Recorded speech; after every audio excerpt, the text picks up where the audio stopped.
South Africa is one of 15 highest contributors of carbon emissions in the world and the single largest on the continent. While approximately 77% of our primary energy still comes from coal, our freshwater resources are already almost fully utilized and under stress. Many are also polluted.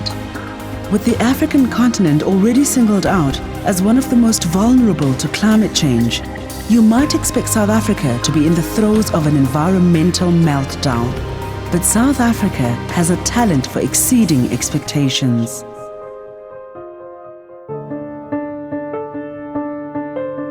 Already, the South African government has taken the lead on a number of climate initiatives and compliance matters, while simultaneously defending the economic growth vital to eradicating poverty.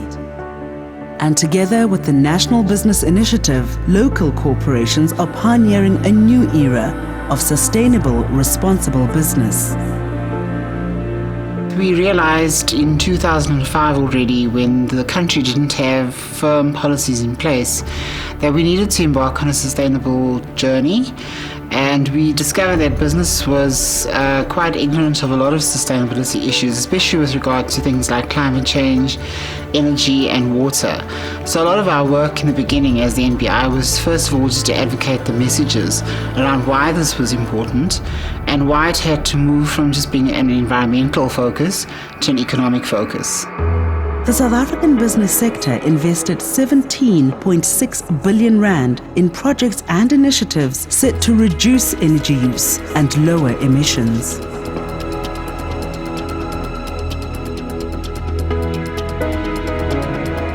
These are the companies who realize that in order to remain globally competitive, they need to change the way they look at the bottom line.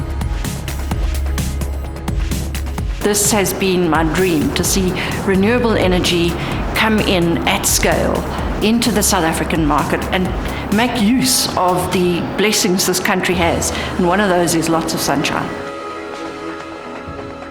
These are companies who know that smart innovations can go a long way. The plant you see in the background, it's a 2 megawatt plant working off methane. What makes it unique is that we generate with methane, and instead of dumping the heat, we reclaim the heat and use that then to generate chilled water. These are companies who achieve change by investing in real opportunities wherever they find them. We have spent a lot of time and energy in the development of composite cements that perform better than the traditional cements, and in the process we have been able to reduce our carbon footprint on the main product about 50%. In terms of adapting the operations that we currently have, the wheels are turning there. There are a number of companies that are doing marvelous initiatives that are aimed at reducing greenhouse gas emissions. There are major opportunities that exist for companies that are operating in the financial services sector in the form of supporting investments into renewable energy sources, but also significantly making a contribution towards those targets by supporting innovations which should drive, the reduction in carbon emissions. Being a development financier and developing a new industry, we would like to focus on development, being job creation, new technology development, and also supporting emerging industries. The Green Energy Efficiency Fund is especially designed with a priority to SMEs to assist them to access cheaper money to become more carbon friendly and greener over the next few years. If you think about issues of climate change, and what it means for us as business is that we have the responsibility to make sure that we assist government in moving the economy to a low carbon economy.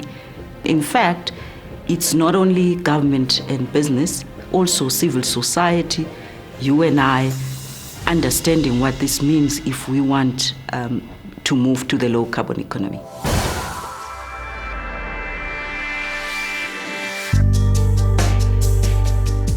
One key issue for business is the establishment of the Green Climate Fund.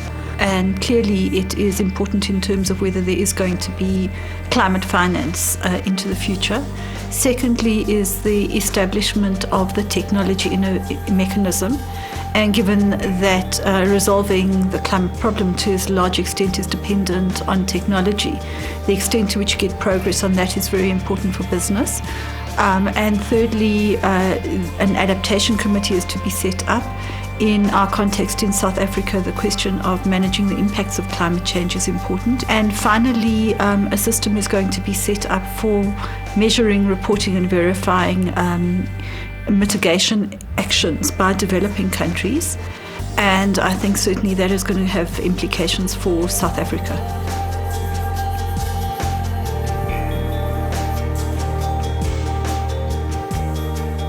Well, I think as the CEO Forum, we've certainly bought into the fact that as an industry, we need to transition to a lower carbon-intense environment. And to that extent, I would certainly call on all companies, both local and international, to continue with their carbon reduction processes that they already have in play until governments reach a satisfactory outcome. Yes, the green economy can come, but it's got to come with more investment in technology and time to get the economics right before we can truly say, now we can move forward aggressively. These companies develop initiatives that make quality of life a way of life. The Good Business Journey, which we started at Woolies about 5 or 6 years ago, is about putting sustainability at the core of how we do business.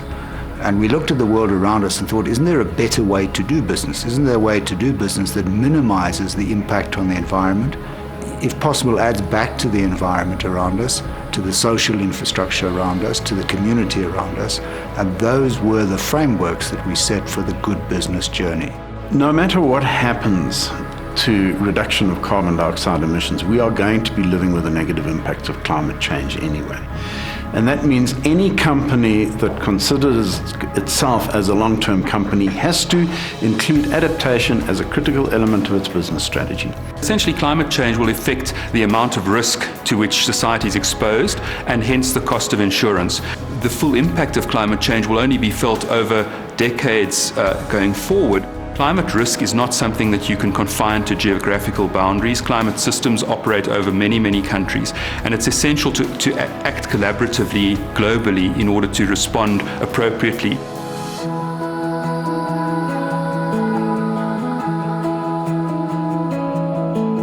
We want to be the player in the energy landscape as it unfolds in the Southern Africa region.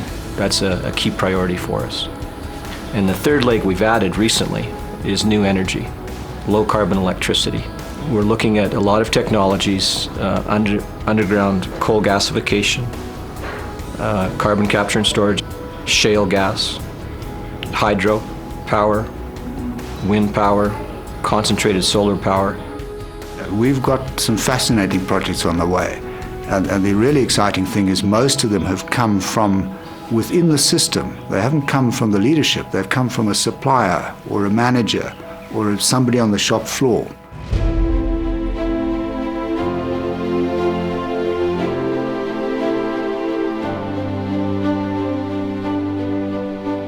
It also comes down to what the individual can do. We don't value energy. We don't value resources generally, energy, water, those kinds of things. And we need to change our mindset. If as companies we can engage with our employees as well as our customers and say have a greater appreciation of the resources that you use, then I think come to 2020, we'll be on a far more sustainable footing than we are today. The hosting of the COP17 negotiations on climate change in South Africa has given further impetus to South African businesses, making a measurable difference. South African business is setting a powerful example. By collaborating with government, with society at large, and with each other, we can create wide-scale initiatives that will counter the negative effects of climate change, while allowing us to uphold our international competitiveness, our natural diversity, and our national pride.